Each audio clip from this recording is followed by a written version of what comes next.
Arab tilini o'rganishda davom etamiz. Bugun sizlar bilan an, in, un, ya'ni tanvinlarni o'rganamiz.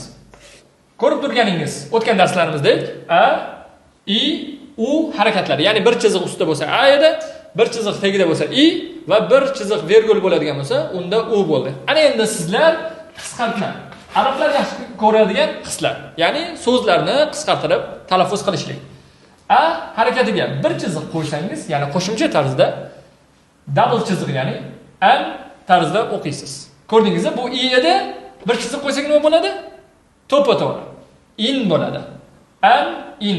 Adashtirmaymiz. Tepada chiziq bo'lsa a, tagida bo'lsa i bo'ladi mana. Qo'shuv n qo'yib qo'ydim. An, in va u ga yana bir ishora to'qqizini qo'yadigan bo'lsak, unda u un bo'ladi. To'g'ri topdingiz. An, in, un. Lekin ba'zi kitoblarda un ishorasi ikki xil kelishligi mumkin. Ustma-ust holatda yoki yonma-yon holatda kelishingiz mumkin. Salomat bo'ling. Arab tilini o'rganishda davom etamiz. Like bosishni unutmang va bizga obuna bo'ling.